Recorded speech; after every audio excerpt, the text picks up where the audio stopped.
En fait, je me souviens que quand j'étais petit, l'extrême chance d'avoir eu accès à un Apple IIe, j'avais eu comme cadeau un Apple IIe, et donc c'est là où j'ai commencé à m'intéresser à l'informatique. Nokia. Donc tu arrives chez Nokia et qu'est-ce qui se passe alors chez Nokia? Ce qui se passe chez Nokia déjà, les ventes en ligne, ça va cannibaliser nos ventes avec The Phone House, qui n'existe plus non plus. Si votre expérience client de bout en bout fonctionne pas, les gens vont pas revenir, ils vont pas être ambassadeurs, ils vont pas parler de notre marque. Va être avec mon passé d'architecte, je leur dis mais là ça fonctionne pas, c'est pas comme ça, le client il va pas s'y retrouver, enfin le visiteur ne va pas s'y retrouver. Arrête de te plaindre, si t'es pas content, va au marketing. Ça m'a piqué au vif, et parce que j'étais un peu frustré, parce que je voyais des trucs qui n'étaient pas bien foutus, et comme tout se passait au marketing, j'ai ok d'accord, je vais aller au marketing. Donc j'ai repris des cours de marketing en cours du soir aux arts et métiers. Qu'est-ce qu'on veut faire avec le site e-commerce? Qu'est-ce qu'on va vendre? À qui? À quel prix? Comment ça s'intègre par rapport aux autres canaux de vente? Quelle va être la saisonnalité? Quels vont être les produits ou les gammes que l'on va mettre en avant? Quel budget marketing? Qu'est-ce que ça va avoir comme impact sur l'e-commerce?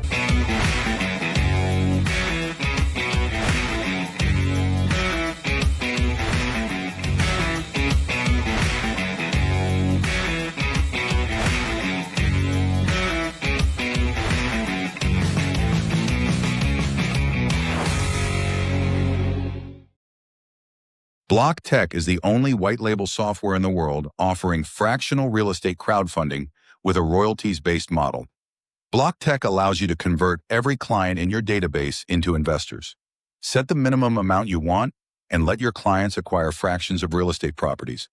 They earn rental yields, monthly, quarterly, or annually, while you generate commissions continuously as clients invest in property shares every day. Our royalty-based model is fully automated, ensuring effortless revenue growth and seamless operations. Elevate your business with BlockTech's innovative solutions, the future of real estate investment. Book a demo now and start generating commissions every day with our revolutionary platform. Bonjour à tous, je suis Grégory Brenig et aujourd'hui je reçois Arnaud Gage dans Business Legend. Bienvenue Arnaud, bienvenue dans le podcast, merci d'avoir accepté mon invitation. Je suis ravi de t'avoir avec moi aujourd'hui. Business Legend, c'est un podcast qui retrace les histoires personnelles et professionnelles de ceux qui, à leur manière, ont marqué leur domaine. Ici, on ne parle pas uniquement de réussite, mais on parle de parcours, de choix de vie, de moments de doute, de prise de risque, d'échecs même, et parfois de véritables tournants décisifs. Que tu sois entrepreneur, investisseur, créateur, salarié ou indépendant, si tu es passé par des moments forts qui t'ont transformé, alors toi aussi tu as une légende à raconter. Pendant une trentaine de minutes, on va remonter le fil de ton histoire. On va parler de ton enfance, de tes débuts, de ce qui t'a construit, des étapes clés, des défis et bien sûr de ce qui t'anime aujourd'hui. Le but, c'est d'inspirer, de partager sans filtre et de montrer l'envers du décor de ceux qui font bouger les lignes. Alors encore une fois, Arnaud, merci d'avoir accepté notre invitation. On est là pour raconter ta légende. Et pour démarrer, comme on le fait toujours dans Business Legend, je vais te laisser la parole et donc je vais te laisser te présenter à notre audience. Qui tu es, Arnaud Gage. Eh bien, écoute, merci Grégory. Bonjour à tous. C'est une grande première pour moi. J'ai jamais fait d'interview avant. Donc, je m'appelle Arnaud Gage. J'ai passé 30 ans dans le digital et plus particulièrement 20 ans dans l'e-commerce. Je me fais appeler le docteur digital puisque j'ai récemment monté mon cabinet de conseil Nexperio. J'ai pu travailler dans des grands groupes informatiques et télécoms où j'ai lancé les ventes en ligne pour atteindre des chiffres d'affaires assez substantiels. Alors j'étais pas tout seul, hein, bien évidemment, mais effectivement ça a été un parcours une trajectoire un peu, on va dire, pas chaotique, mais avec des rebondissements. J'expliquerai tout à l'heure d'où Ouais. je viens et ce que j'ai fait et quel type d'études et comment je me suis retrouvé là. Mais c'est vrai que voilà, la vie est pleine de surprises. C'est ça qui est intéressant. C'est ça qui est intéressant. Écoute, je suis ravi de t'avoir ici avec nous. Toi, t'es basé où? T'es basé en France? Dans quelle région? Alors, je suis basé en France, en région parisienne. En fait, après mon bac, j'ai vécu en province. Après mon bac, je suis venu à Paris. J'ai fait des études, d'architecture intérieure et de scénographie. Waouh! Donc je suis architecte d'intérieur et scénographe de formation. Mais rapidement, je me suis intéressé à autre chose, parce que, bah, à l'époque, je faisais beaucoup d'images par ordinateur, d'images en 3D et de 2D. J'avais un frère qui était, directeur financier, d'Adobe, donc j'avais effectivement la possibilité d'avoir accès à toute la suite, à l'époque, Photoshop, Illustrator, où j'ai fait mes armes là-dessus. Et puis très rapidement en 95, c'était, le début d'internet en France avec les premiers access providers, et j'ai commencé à faire, d'abord du graphisme, tout bêtement, pour des sites internet. Et puis on m'a dit: «Bah, ça serait intéressant que tu fasses aussi les sites. Avec ton passé d'architecte d'intérieur, tu Pas as mal. aussi une certaine, façon de construire des espaces, donc ça peut être intéressant de voir ce que tu peux en faire». Donc j'ai appris l'HTML, sur le tas. Il y avait pas d'école, il y avait rien du tout, donc c'était, heu, beaucoup d'apprentissage tout seul. Et voilà, et ça m'est resté parce que j'apprends beaucoup de choses en me documentant et en regardant un petit peu. Alors maintenant, c'est, YouTube, il y a plein de choses. Effectivement, c'est le bonheur pour apprendre plein de choses, mais à l'époque, fallait un petit peu se décarcasser la tête et aller chercher l'information et regarder tout ça, quoi. Ouais, aujourd'hui, l'information est plus accessible qu'avant, mais il faut toujours être un peu débrouillard et aller la chercher, quoi. Même si c'est plus simple, parce que on peut rester derrière les gens qui nous écoutent aujourd'hui, les jeunes qui nous écoutent, ils peuvent pas comprendre. Mais à l'époque, quand on avait une idée, il fallait aller peut-être à la bibliothèque ou, enfin, c'était un truc Absolument. qu'on n'imagine même pas aujourd'hui. Et même au tout début d'internet, fallait faire attention parce que c'était pas de l'internet, comme aujourd'hui, enfin sans limite, illimité. C'était, fallait faire attention parce que ça coûtait cher. C'était, sur évidemment le cuivre, et fallait appeler. Il y avait le fameux modem, la ligne était occupée, si on vivait chez ses parents, qu'est-ce que tu fais encore sur internet? J'en passe, et des meilleurs, mais voilà, il fallait vraiment chercher l'information, mais c'était aussi un petit peu le Far West, dans le sens où il fallait, il fallait effectivement, se gratter la tête, regarder, chercher. Il y avait pas encore des moteurs de recherche. Enfin bon, c'était, voilà, c'était le tout début, et c'était assez intéressant de participer à cette révolution, parce que c'était vraiment une révolution. Cet accès à l'information. Aujourd'hui, peut-être qu'on dirait, il y en a trop d'informations, on est noyé. Donc c'est l'effet inverse, c'est-à-dire que là, il faut être plus filtrant, faire attention à ce qu'on lit, surtout, dans le monde dans lequel on vit aujourd'hui. Il y a beaucoup de fake news et plein de choses qui ne sont pas vraies. Donc toujours, rester très en alerte, et c'est aussi un exercice intellectuel de se dire: «Bon, on me donne de l'information, mais est-ce qu'elle fait sens?» Bon, c'est un autre sujet, un autre débat. Ouais, c'est un autre sujet, mais c'est vrai que l'information, on a noyé les réseaux d'information, on a construit toutes ces informations, etc. Et c'est vrai qu'aujourd'hui, tu as raison de le signaler, parce que nous, on n'a pas appris à comprendre l'information qu'on lisait. Et c'est vrai qu'aujourd'hui, je trouve il faudrait fabriquer toute une éducation pour les générations à venir pour vraiment comprendre quand on a une information, d'où elle vient, qu'est-ce qu'elle veut dire, pourquoi, etc. Elle existe, etc. C'est vrai que c'est intéressant. C'est un autre sujet, effectivement. C'est un autre sujet. Du coup, on va revenir dans la fin des années 90 où du coup, tu montes des sites internet, donc tu monétises cette activité, c'est ça? Alors, j'ai travaillé pour une agence qui n'existe plus aujourd'hui, qui s'appelait W Cube, où je faisais donc juste du graphisme. Et puis très rapidement, j'avais vu une annonce pour, un truc obscur qui s'appelait Wanadu à l'époque. Ah ouais. C'était le tout début, et ils cherchaient, justement, une personne qui était, censée faire du graphisme. Donc j'ai intégré le studio graphique de Wanadu à l'époque. Puis, donc c'était vraiment à la production, j'étais un des premiers graphistes. On était 2, hein. Donc j'étais le premier, puis il y en a eu un deuxième après. Et puis, là, c'était, génial parce qu'on avait accès à de la technologie, donc auquel j'avais pas eu accès avant, comprendre ce qu'était internet, comment ça fonctionne, un peu de la technique que bon aujourd'hui est un peu, datée, c'est on a un peu évolué, mais malgré tout les fondations, les fondements, sont les mêmes. Hem et puis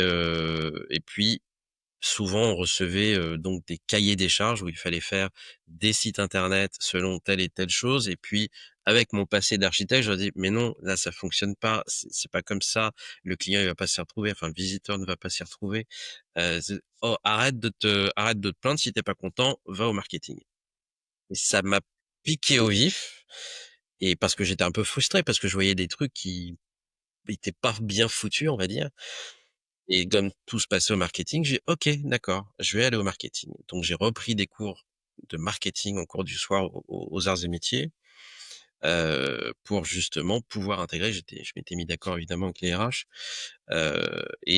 donc c'est comme ça que j'ai migré vers le département marketing où là on était c'était un peu les anciens product owners et je suis passé responsable des sites de téléchargement de logiciels gratuits et payants. Mais surtout, on essayait de vendre de l'espace, publicitaire puisqu'à l'époque, c'était comme ça qu'on finançait, hem, on finançait donc la boîte avant d'être acheté par Orange. C'était surtout de la vente d'espaces publicitaires. On monétisait en fait le trafic et c'était vraiment la première façon de faire de l'argent, on va dire, sur internet. C'était, par, l'audience. Donc c'est pour ça que, Wanadoo, fournissait de l'accès, mais essayait de monétiser de l'audience en essayant de vendre de la publicité de l'autre côté. Exact, exact, je me souviens. Et donc, Voilà. Wanadoo, tu passes au marketing. Exactement. Tu apprends. J'apprends évidemment, on apprend, ce qu'est qu'un PAP, comment, les bannières, les tailles, comment ça fonctionne, le GIF animé, aujourd'hui ça paraît complètement, délirant, mais avant c'était statique, puis c'est devenu animé, le flash qui n'existe plus. Voilà, toute cette technologie, heu, et ça a son importance si je dis ça, c'est parce qu'il faut pas prendre pour acquis une technologie, ça évolue très rapidement. La technologie évolue très rapidement et d'où l'intérêt de rester toujours sur la brèche et de toujours se documenter, toujours aller chercher, toujours rester curieux. Voilà. Oui, ça c'est très important de rester Ouais, curieux. Je le précise parce que c'est vrai qu'il y a des gens qui se bloquent sur leur savoir, sur leurs acquis, et du coup ils arrivent. Et c'est important parce que du coup même les jeunes ils arrivent plus à apporter. Parce que c'est vrai que quand on est jeune, on apporte aussi de l'innovation, on apporte des nouvelles idées. Il faut rester ouvert aussi aux idées. c'est ça et j'ai envie de dire avec mon grand âge, que, les nous, on doit rester, curieux de ce qui se passe maintenant, mais à contrario, j'ai envie de dire aussi, heu, pour les jeunes générations, regardez aussi parce qu'on peut aussi en tirer un enseignement. Ça n'a pas été, inventé aujourd'hui, ça a été inventé il y a quelques dizaines d'années maintenant, mais que les fondements, aujourd'hui on parle d'architecture, client-serveur, ça marche encore pour le MCP en intelligence artificielle. Ça reste du client-serveur. Bon, mais voilà, c'est ce genre de petites choses, c'est essayer d'avoir des relations intergénérationnelles qui sont un peu compliquées parfois. Mais bon, là encore, c'est un autre débat. Donc voilà, je suis resté 5 ans chez Wanadoo, rachat d'Orange et cetera, explosion du nombre d'abonnés, voilà. Donc je fais partie d'un des fondateurs de Wanadoo, même si j'aime pas du tout ça. J'ai rien fondé du tout moi. J'ai juste participé à l'aventure et c'était une belle aventure. Et puis une personne de chez Wanadoo, est partie chez Palm, qui n'existe plus encore aujourd'hui. À l'époque, on appelait ça les Palm Pilotes. C'était, disons les anciens, les organisateurs, de poche. On organisait, ses contacts, on pouvait surfer sur internet quand on était connecté, Heu, alors c'était un peu particulier parce qu'il y avait des technologies, pour télécharger le site web et le regarder offline. Voilà, donc c'était un peu l'ancêtre on va dire du smartphone sans la partie, phone. Ouais, c'est iPad. Ouais, iPad, ouais, c'est ça, mais iPad vraiment, petit, Oui, basique et petit, taille le taille fameux de téléphone. stylet, voilà, le fameux stylet pour écrire dessus, prendre des notes et puis on pouvait synchroniser, on pouvait transmettre, hem, donc sa carte de visite à d'autres personnes qui avaient le Palm. Enfin bref, ça faisait un peu club fermé. C'était des anciens d'Apple qui avaient monté Palm et puis, donc cette personne était là-bas pour s'occuper des sites web, pour l'Europe et le Moyen-Orient, enfin Middle East, Africa, IMIA comme on dit, et qui avait besoin d'un second, pour justement s'occuper de ces sites, les faire vivre, et cetera. Donc c'était vraiment du marketing. Donc je me suis occupé de ça pendant quelques années et puis ils ont eu la bonne idée de commencer à vendre sur internet, voilà, en partenariat avec, des digital rivers qui n'existent plus non plus, qui a mis la clé sous la porte très récemment. Et donc quand ils se sont mis à vendre, bah, je suis passé de l'autre côté pour commencer à parler de web marketing et non pas de marketing digital. On appelait ça le web marketing avec, bah, le lancement des liens sponsorisés avec, l'affiliation, ce genre de choses, évidemment les newsletters, le CRM. Et donc c'est comme ça que j'ai appris un petit peu comment ça fonctionnait le marketing digital au tout début. Je suis resté quelque temps aussi là-bas, j'ai fait 5 plus 2, 7 ans, chez Palm, parce que c'était aussi, alors il y a eu la bulle internet en 2000 aussi où, on inventait tout et plein de choses. C'était, l'eldorado et puis bon, on a vu que ça a explosé. Palm en a fait partie à un moment aussi, puis ils ont été attaqués par le BlackBerry, à un certain moment et puis le Windows, CE, qui était la version, Microsoft de ça. Voilà et puis, bon donc ça a gentiment coulé, et c'est à ce moment-là que j'ai entendu parler de Nokia qui cherchait un e-commerce manager. Il lançait les ventes en ligne en France et donc j'ai intégré Nokia pour lancer les ventes en ligne, là-bas. Pareil, ça a été, super parce que alors super. Au début, on me regardait quand même, c'est qui Bah alors, 2 secondes. Viens, on s'arrête sur Nokia. Au moment où tu intègres Nokia, on est sur cette période-là. On est en quelle année là? là, on est, si je me souviens bien, en 2007, 2006, 2007, ouais. 2006-2007, c'est les premiers iPhones, etc. Et c'est le moment où...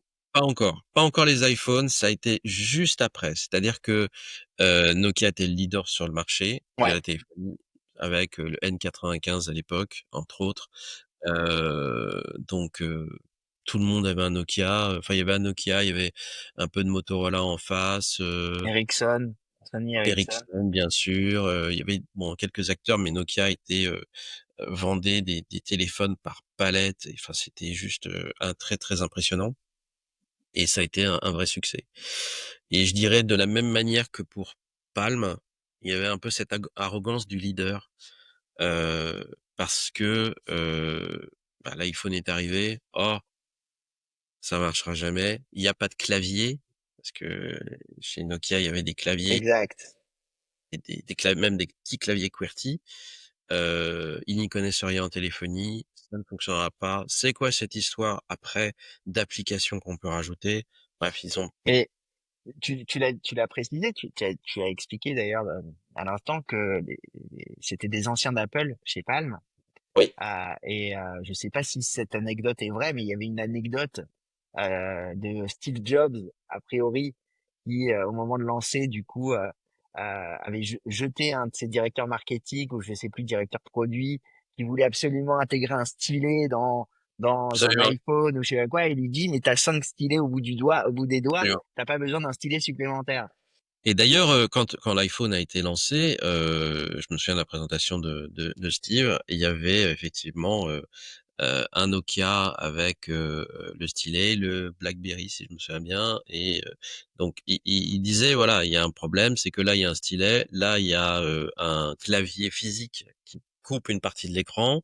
Voilà ce que nous on va faire, on va retirer le stylet, on va retirer le clavier, vous avez un écran en entier, et aux 5 doigts pour pouvoir taper».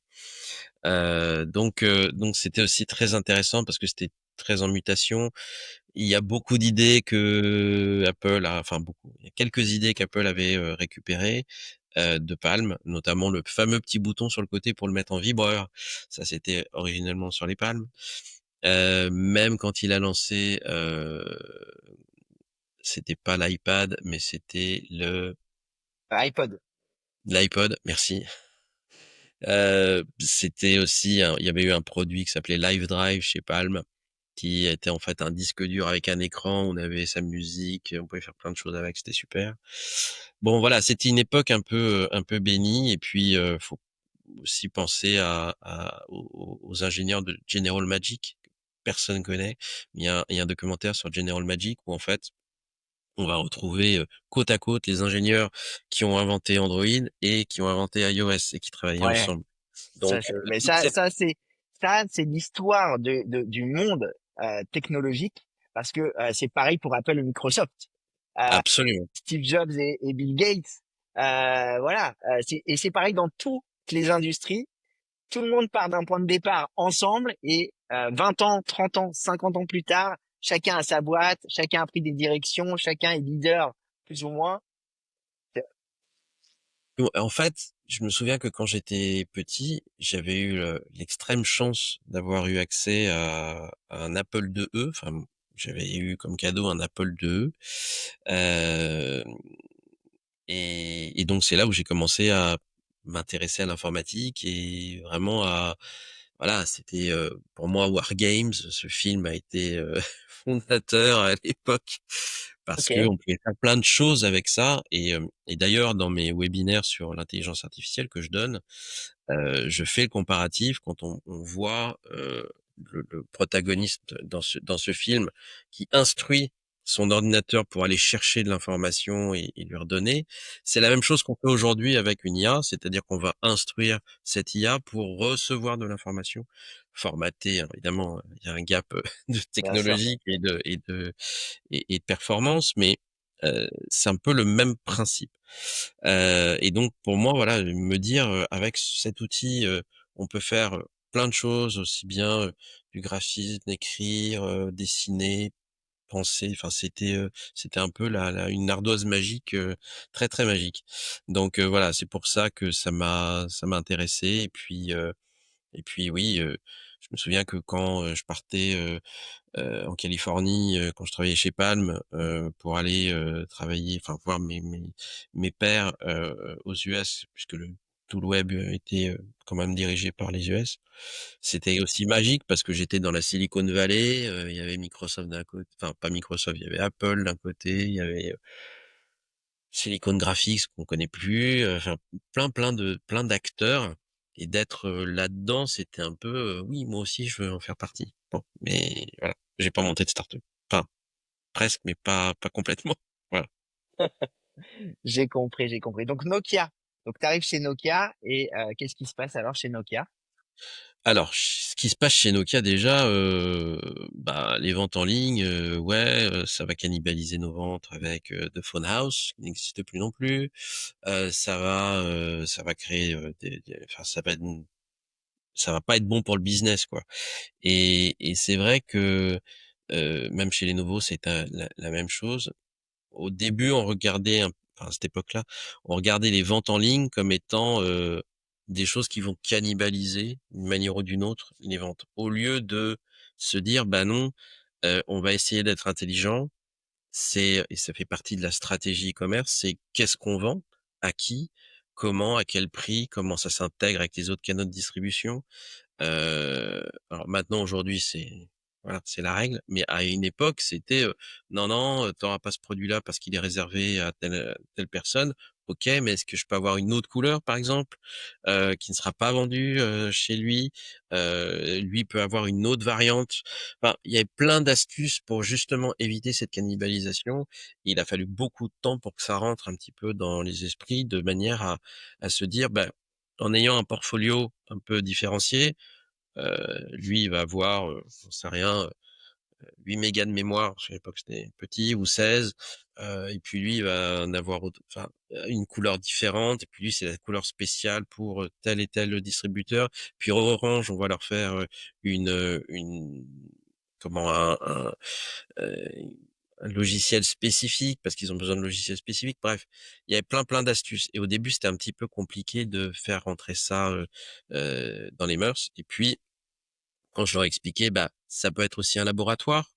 Vous voulez pas de ce produit-là parce que vous craignez que parce qu'il y avait, chez Nokia aussi, évidemment, on choisissait le portfolio. Il y avait une tonne vraiment de produits qui nous arrivaient de Finlande et puis on pouvait se dire: «Bah, ce produit-là, peut-être que ça peut être intéressant de le tester sur le web, voir s'il y a des ventes et puis, bah, si ça se vend, ah bah, oui, on pourra aller voir Orange ou je sais plus, Bouygues, à l'époque, ouais, ils étaient là, et puis leur dire ou The Phone House, leur dire: «Bah, regardez sur notre site internet, ça a fait un carton, vous devriez, donner la chance à ce produit-là».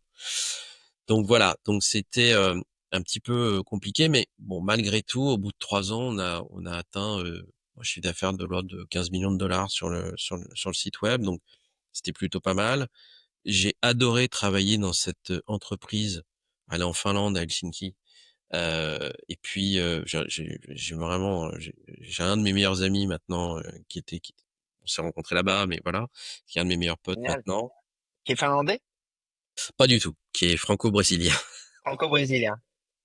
Mais, voilà, il y a plein de gens, il y a des gens aussi qui ont, je pense à notamment à Gaël qui a monté heu, son entreprise ou, Compa Recycle pour la nommer.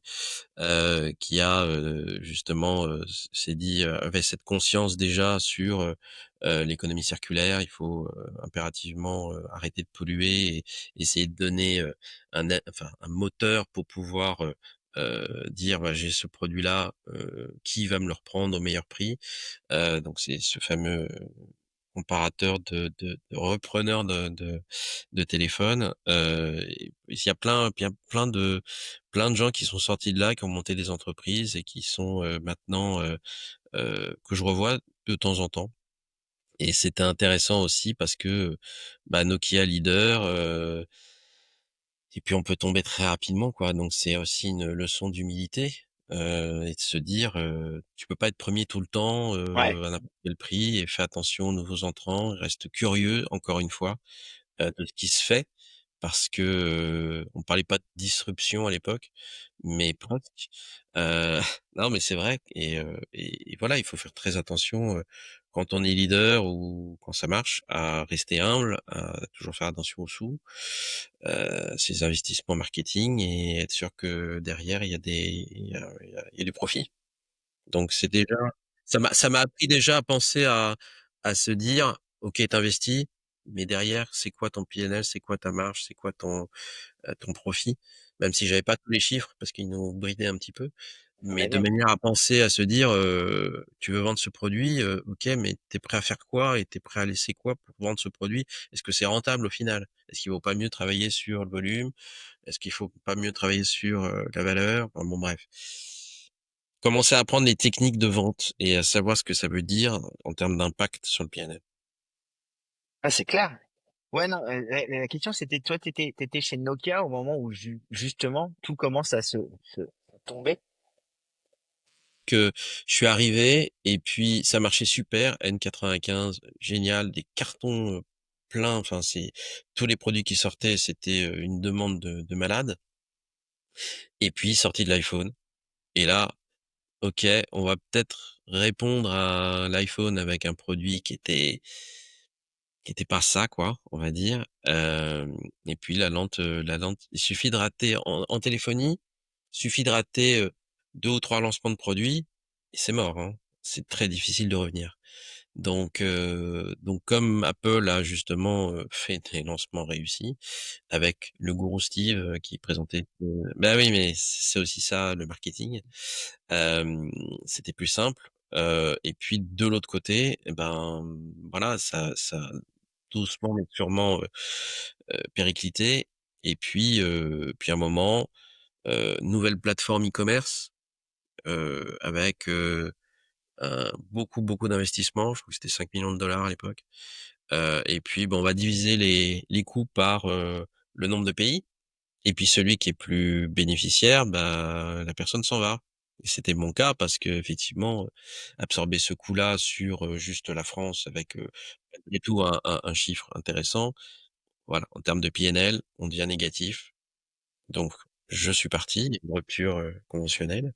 On est parti en bons termes, hein, il y a pas eu de sujet et ça a été, je crois, qu'une très, très bonne chose pour moi parce que j'ai intégré Lenovo que je ne connaissais absolument pas. OK. J'avais un ordinateur Lenovo, mais OK, ThinkPad, je sais pas ce que c'est, et cetera.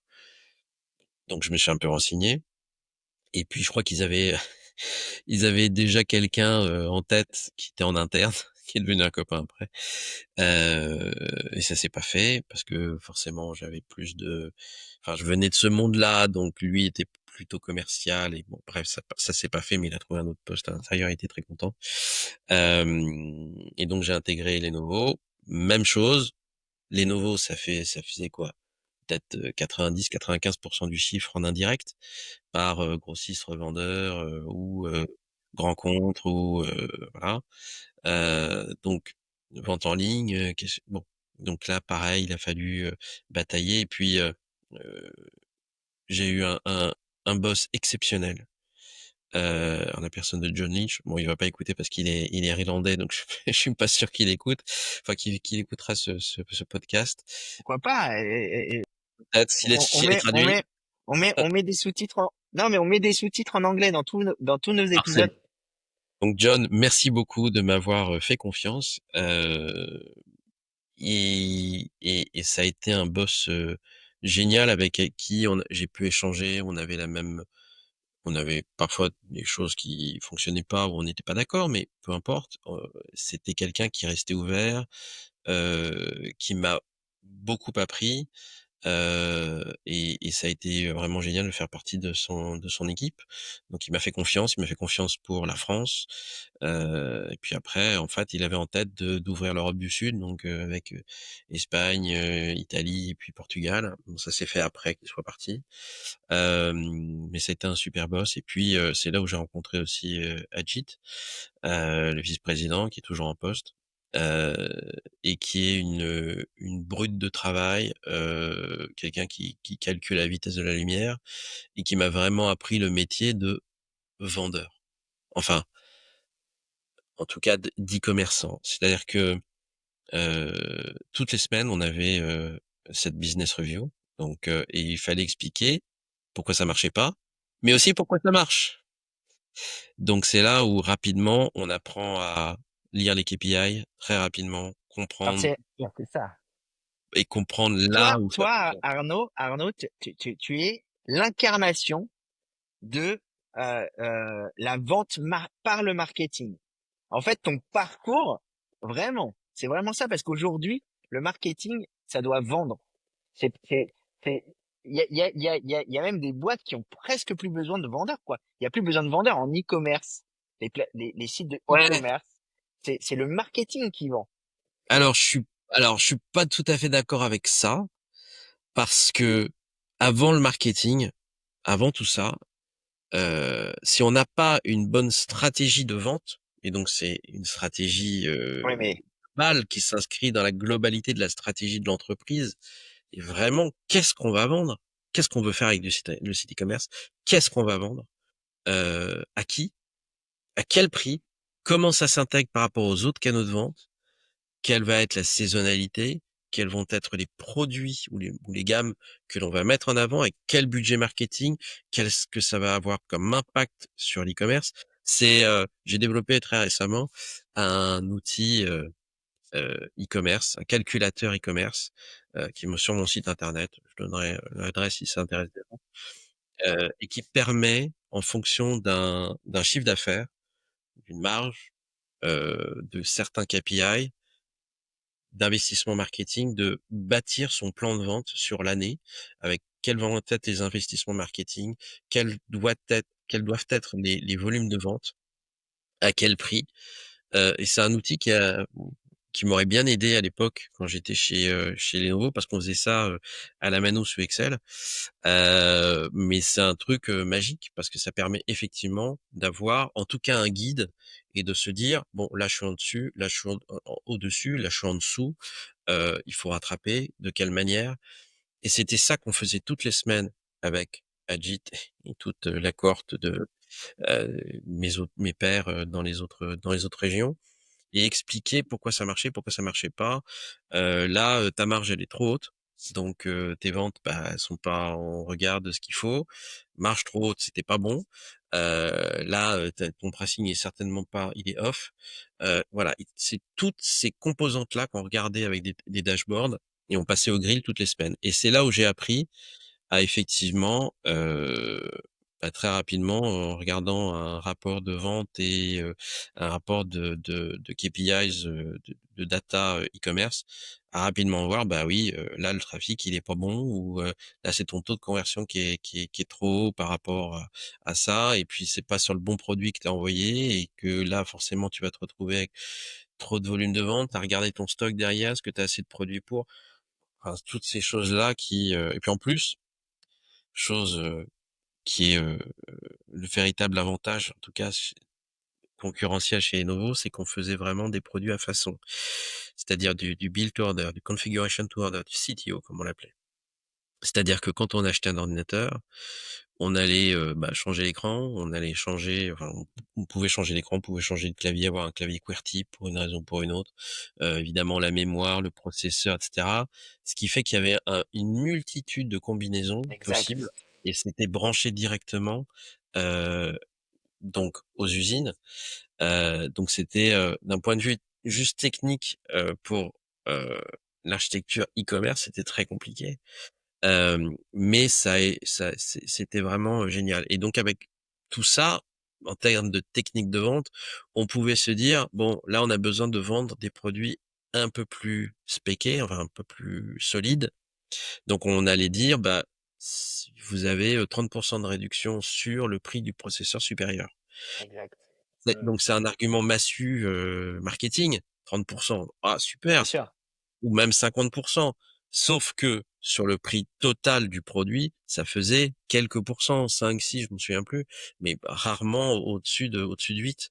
Donc il y avait juste 8% de réduction, et ça permettait de faire grossir les marges euh, juste par cette pirouette. Et Ouais, c'est puis mécanique. ouais, et puis l'avantage chez Lenovo, effectivement, chaque année, il y avait ce qu'on appelait le Web Summit, où donc toute l'équipe monde web se retrouvait en Caroline du Nord, à Raleigh, enfin Mauriceville pour être plus précis. Et là, pendant 3-4 jours, on avait des personnes qui venaient nous parler, des gens de Meta. J'ai eu une rencontre là-bas avec un professeur de Duke University, donc qui est dans la région de Caroline du Nord, qui s'appelle Dan Ariely, qui est franco-israélien et qui a écrit des bouquins sur le behavioral marketing. Donc, Ok. c'est en fait le marketing de comportement. C'est-à-dire comment est-ce qu'un client se comporte par rapport à des offres. Et ça apprend beaucoup parce que il va expliquer que il y a des méthodes. Généralement, sur un site internet, on va voir le good, better, best. Et d'ailleurs, quand on va prendre aujourd'hui un abonnement, vous allez toujours avoir ces 3 colonnes avec Exact. good, better, best. Et l'idée, c'est de trouver un moyen pour faire sauter les gens de, OK, moi je veux celle-là, la première, la moins chère. Ouais, mais regarde celle-là. Souvent, c'est la populaire au milieu. Et en fait, pour quelques euros de plus, bah, on a beaucoup plus de bénéfices. Et c'est ces techniques-là de behavioral marketing qui permettent de justement arriver. Alors, soit c'est plus de volume, soit c'est plus de marge, soit c'est plus de valeur. Mais c'est tous ces comportements-là, heu et c'est très, très intéressant, et donc il a écrit beaucoup de bouquins là-dessus.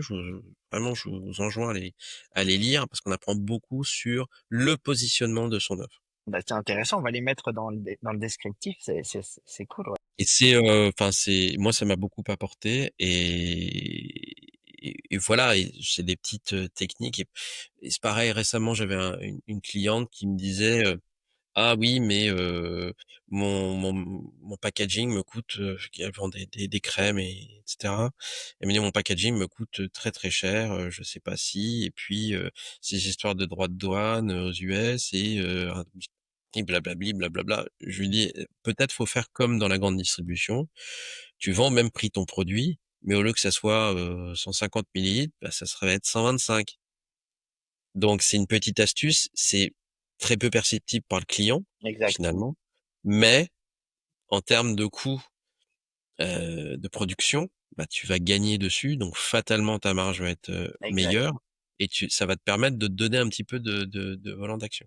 Voilà, parce qu'elle me disait: «Moi j'ai pas de renouvellement de produits, c'est la crème est toujours la même». Bah, change un peu le packaging, change la façon dont c'est assorti. Peut-être tu peux faire un bundle, peut-être que, pour 5 € au lieu de discounter, bah, plutôt pour 5 € de plus, vous avez le packaging, enfin vous avez la crème, la même crème mais avec la version XL en termes de package. Donc voilà, c'est toutes ces techniques de vente que j'ai apprises chez Lenovo et qui et donc quand on dit e-commerce par le marketing, oui, mais pas seulement. Il y a aussi, si on n'a pas la bonne offre qui fait mouche, et ça, c'est aussi, par le biais de persona et vérifier que parce qu'il y a des gens, la personne, enfin la femme qui est tout le temps en mobilité, bah, elle va être plutôt intéressée par les petits, formats, voyage. Donc il faut être sûr d'avoir quelque part, lui présenter cette offre de voyage. Bon Exact. voilà, il y a plein, Exact. plein de petites choses comme ça, de petites astuces, de manière à être sûr de vendre le bon produit à la bonne personne au bon prix. C'est ça, quoi. Non, J'invente rien, hein, mais c'est des non, non. trucs de base Ah, mais qui sont des paires de vue. c'est clair, c'est hyper intéressant. Non, mais c'est vrai. Aujourd'hui, le marketing a une énorme place dans nos vies sans qu'on s'en Ouais. rende compte. Bien On s'en sûr. rend même plus compte. Et c'est ce que tu expliques, tu vois, par ce bouquin dont tu parlais, le Mmh mh. comportement. Mais Ouais, c'est vraiment un comportement qu'on a sans qu'on s'en rende compte. Et c'est derrière les boîtes, elles étudient nos ouais. comportements effectivement pour. D'ailleurs à ce sujet, alors sur LinkedIn, sur mon LinkedIn, je fais des petites capsules donc, j'ai un avatar en IA qui est animé et qui présente, certains thèmes autour de l'e-commerce, mais aussi du marketing et justement j'ai demandé alors c'est devenu un copain parce que c'est quelqu'un que j'ai rencontré sur LinkedIn. Heu, il se fait appeler Johnny Tonnerre. C'est un expert marketing et justement on parlait des bouquins de Dan Ariely et je lui ai demandé de venir intervenir dans cette capsule et justement, il parle de tout ça, très, très bien. Il faut aller écouter, aller voir son LinkedIn, donc Johnny Tonnerre, facile. Je vais regarder, ouais, ouais, on va regarder ça, on va Et regarder il y a ça. plein d'anecdotes autour du marketing et comment, certaines boîtes ont tourné leur marketing de telle manière à ce que, heu, ils aient plus de ventes, ils aient plus d'awareness, ils aient plus de fidélité. Donc tous ces sujets-là, c'est très important et c'est aussi le point sur lequel j'appuie souvent, c'est que comme je suis architecte d'intérieur et que fatalement on pense à la personne dans l'espace, de manière à ce qu'elle se sente bien, qu'elle y revienne, que la fonction d'une cuisine ou d'un living ou d'une chambre à coucher, bah, voilà, elles doivent être, bien faites, elles doivent fonctionner, telle manière à ce que la personne revienne et donc c'est ce que j'essaye aussi de dire, c'est que si votre expérience client de bout en bout ne fonctionne pas, les gens vont pas revenir. Ils vont pas être ambassadeurs, ils vont pas parler de votre marque. Et va être compliqué pour vous de réacquérir, heu, des clients parce que ça coûte entre 5 et 25 fois moins cher de garder un Bien sûr, client qu'en acquérir un nouveau. ça Donc c'est pensez sûr, à ça aussi dans vos costs et dans votre PNL. On en revient toujours à la même chose, hein, c'est bien de la sûr. finance, même si c'est pas parfois sexy, mais bon, voilà. Je devrais pas dire ça parce que mon frère est financier, donc voilà. Excuse-moi Thierry. Mais effectivement, la finance, c'est important parce que si vous êtes pas rentable, ça sert à rien. Vous mettez la clé sous la porte. Ça, c'est sûr. Ça, c'est Voilà. sûr. Et ça, c'est ce que tu fais toi maintenant aujourd'hui, Arnaud.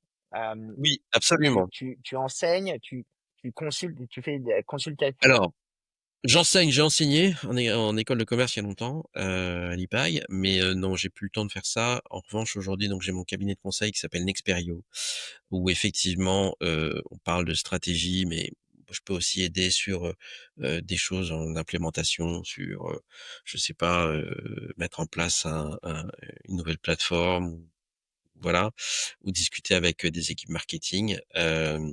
Donc vraiment aider les entreprises à reprendre possession de leur digital et de leur e-commerce, de manière à maîtriser leur communication online. Donc ça, c'est ce que je fais. J'ai aussi des formations en IA, donc je dispense des webinaires. J'ai fait des webinaires sur, LinkedIn. Il y en a 2 qui devraient arriver là, à la rentrée sur LinkedIn, parce qu'évidemment l'idée c'est de faire des formations en entreprise et des webinaires, heu, plus particulièrement, donc vraiment aussi bien, alors c'est pas, alors oui, on va, faire le b.a-ba, comment prendre thé et cetera, les certaines règles, mais c'est surtout se mettre dans la posture de dire: «J'utilise l'IA comme un sparring partner».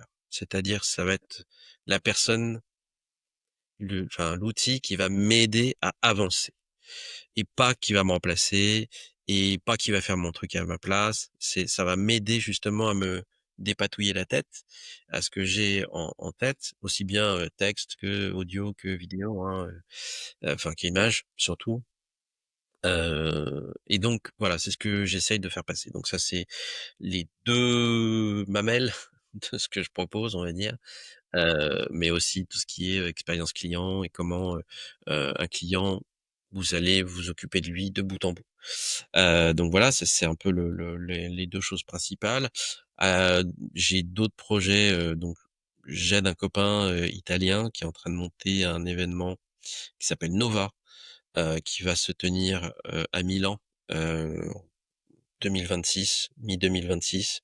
C'est un événement autour de l'art et de l'intelligence artificielle, heu et qui va avoir velléité à aller dans les grandes villes, Paris, Londres, Munich et cetera, de manière à présenter, l'IA sous un autre angle. Donc ça va être aussi la Ah, ça a l'air hyper possibilité. intéressant, ouais. C'est génial. En plus, il y a, le curateur, c'est un architecte, japonais qui avait fait, l'exposition à Milan. Enfin bon, c'est vraiment dément. J'en parle pas plus. Vous pouvez venir me poser des questions là-dessus. On cherche aussi des partenaires. Ça On peut va être très partager, intéressant évidemment, on partagera tes informations en description du podcast.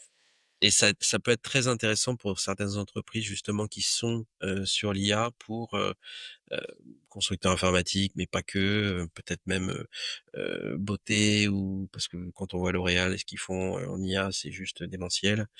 Hem, enfin en technique, en techno plus particulièrement. Ça peut être aussi une belle plateforme pour eux pour communiquer et pouvoir rencontrer, des partenaires, des clients. Donc voilà, ça c'était la parenthèse Nova et puis, je m'occupe aussi de communautés. Alors il y a la communauté Avalon, qui est une communauté qui, aide les jeunes entrepreneurs. Donc il y a des experts ambassadeurs d'un côté qui aident ces jeunes entrepreneurs, pour parler de plein de sujets. Ça peut être la finance, la levée de fonds, le digital bien entendu. Et puis, une deuxième communauté qui est évidemment ma communauté de cœur, qui s'appelle le Café de l'e-commerce, où il y a des choses qui se préparent. J'en dis pas plus, mais il faut rester, alerte. À suivre. Voilà, et je pense que je vais prendre un petit rôle, dans cette communauté. Et une troisième communauté, là aussi de cœur parce que, bah, quand on est, comme moi senior, c'est parfois compliqué de retrouver un CDI ou même, pivoter. Donc il y a une communauté qui s'appelle Collectif Booster et donc l'idée, c'est de mettre en présence des personnes qui sont en reconversion avec des entrepreneurs, des chasseurs de tête et on va essayer de construire cette communauté. Alors il y a un apéro d'entrée, hein, bon, c'est à Paris, alors tout le monde peut pas venir, mais voilà. Hem, pour justement, se dire: «Bah, les personnes qui sont en reconversion, peut-être qu'un jour ils vont avoir du boulot, peut-être que dans une boîte, peut-être que cette boîte va avoir des besoins, bah, pensez justement à vos pairs, vos compagnons d'armes et compagnons de Génial. galère. Donc voilà, c'est une idée qui aussi est en train de germer. Je suis pas tout seul, je suis avec une autre personne là-dessus, que j'ai rencontré justement dans ce collectif Booster parce que c'était un programme d'un cabinet d'outplacement, mais je me suis dit: «Il faut en faire quelque chose, pousser le bouchon plus loin et pas juste on est passé et puis salut». Donc vraiment lier, et continuer à tendre le fil et tendre la main, parce que c'est important et qu'aujourd'hui, en tout cas en France, c'est assez compliqué. On est à partir de 45 ans, tu commences à devenir vieux tu vaux plus rien ou au contraire tu es trop cher et on n'ose pas vous le dire que tu es trop cher alors qu'on est, plein de sève et plein de vie et qu'on a plein de choses à partager et qu'on est parfois prêt même à baisser son salaire parce que, voilà et c'est quelque chose qui est assez, déroutant et assez, inquiétant, je dirais en tout cas pour l'économie et pour le pays. On va au Japon, on va même en Allemagne, c'est pas du tout la même philosophie, non. C'est vrai, je suis d'accord. Je suis d'accord. Ça, c'est vrai que je suis complètement d'accord avec toi. On pourrait carrément tous les fameux overqualify, C'est comme on ça, dit, c'est ça. 40 plus, 45 plus. On pourrait Ouais, c'est ça. carrément créer une économie parallèle, quoi, pour Je pense, compétiter, pour c'est créer ça, carrément une compétition, c'est juste ça. pour rigoler, quoi. Et encore une fois, c'est ce que je dis, c'est pas parce que, on a overqualified qu'on a rien à apprendre, bien au Bien contraire. sûr, c'est Mais ce qu'on se disait au début. on a aussi à transmettre et encore une fois rester curieux et C'est bref, ce qu'on se disait au départ. voilà. Les entreprises sont un Waouh, peu frileuses, c'est clair, là-dessus. c'est clair, Pas c'est certaines, clair. pas Ah, toutes. c'est clair. Waouh, écoute, c'est vraiment riche, c'est vraiment super ce que tu as partagé avec nous. C'était super puissant. Euh, Bah, merci, c'est sympa. on va Ça fait passer plaisir. on va passer à une petite séquence qu'on aime bien Ouais, dans Business Legends. C'est des petites questions comme ça, euh, très rapides. Donc du coup, première question que je vais te poser, quel est l'outil ou l'application dont tu ne peux plus te passer aujourd'hui au quotidien? Ça peut être un truc pro, perso, application ouais, mobile, n'importe quoi. c'est ChatGPT. ChatGPT. Eh, Parce que les ça revient pas si enfin, automatiquement. pas ChatGPT, mais en tout cas l'IA, parce que j'utilise ChatGPT, Perplexity, Claude, je fais des développements sur Replit, Bolt, enfin je fais plein de choses avec, en tout cas c'est plutôt l'intelligence artificielle. Je fais L'intelligence artificielle. énormément de choses avec. Donc voilà. Ok. Je vais te poser plusieurs questions tac au tac comme ça. D'accord. La meilleure décision que t'aies jamais prise de ta vie. Bah, il y en a eu plusieurs. Alors il y a les fameuses piques, si tu pas content, va au marketing, donc elle est retournée à l'école. Je suis retourné à l'école justement après Lenovo où j'ai fait une dizaine de certifications parce que j'avais besoin de redorer le CV. Mais effectivement, là, bon, allez, la meilleure décision, c'est d'avoir monté mon cabinet de consulting, même si c'est dur, même s'il faut aller à la pêche, à la chasse du client et Bien que sûr. c'est pas évident, mais ça reste très, il y a un feu qui brûle, quoi. On se dit, c'est pour toi que tu bosses, t'es en accord avec toi-même, t'es en alignement. Donc, voilà. Mais c'est très dur. C'est vrai que c'est dur.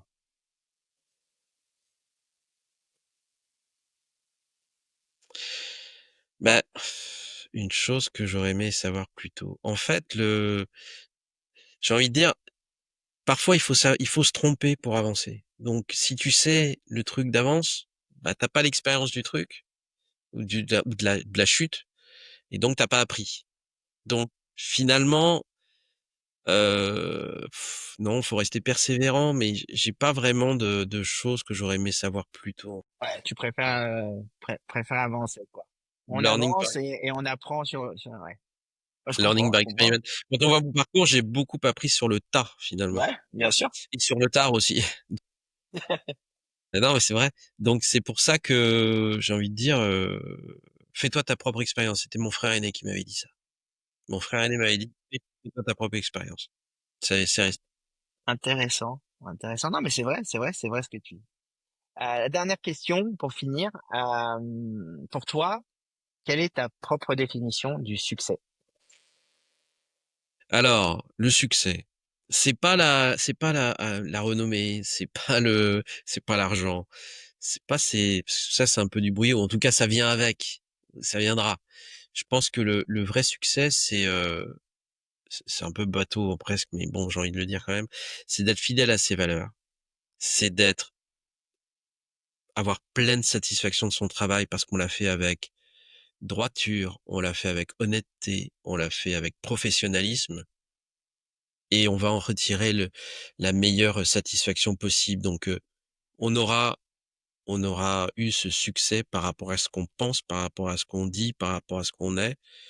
C'est voilà, c'est d'être aligné avec soi. C'est un peu con, mais je vois tellement de gens qui sont pas alignés, qui font des boulots qu'ils aiment pas, qui sont tristes, qui sont pas Voilà. Donc, je crois que le vrai succès, c'est quand tu réussis à, à faire les choses qui sont en alignement avec toi. Pas forcément le boulot, hein, d'ailleurs, hein, ça peut être plein de choses, hein. Euh, et je crois que c'est important C'est aujourd'hui vrai. parce qu'il y a tellement de burn-out, il y a tellement de gens en dépression, c'est terrible. Donc, je pense que c'est important de rester droit dans ses bottes, quoi, et d'alignement. Voilà. Avec grand plaisir. Et C'est gentil, merci. C'est gentil, merci. Merci à toi. Ouais. Alors, je suis très présent sur LinkedIn, donc c'est ok, Agedge, hein, LinkedIn/in/Agedge. Voilà. Euh, ouais, ouais. Je réponds à tout le monde. Lentement, parce que parfois j'en ai beaucoup, mais généralement je réponds à tout le monde. Il y a mon site internet, nexpayo.com. Nextplayer, ouais, ok. On va, Vous irez voir si ça vous on va le intéresse. mettre aussi, ouais. Et puis s'il y a des personnes qui sont intéressées par l'IA, je fais donc les deux webinaires à la rentrée. C'est gratuit, hein, y a pas de, je vends rien. Je vends après pour ceux qui veulent creuser le sujet. Ah, mais c'est bien. Ça fait une expérience de découverte. Puis voilà, je suis toujours ouvert à discuter digital, e-commerce, expérience client, voilà. Et n'hésitez pas, je suis quelqu'un de très ouvert et je réponds à tout le monde. Eh ben super. Écoute, Et merci merci beaucoup. Arnaud. Merci à tous. Merci à vous qui avez écouté cet épisode sur Business Legend. Si cet épisode vous a plu, n'hésitez pas à vous abonner, ça nous aide beaucoup, à partager autour de vous et à laisser un petit commentaire, à liker évidemment. On se retrouve très vite pour une nouvelle histoire, un nouveau parcours, une nouvelle légende. À bientôt. Merci Arnaud. Au revoir, merci.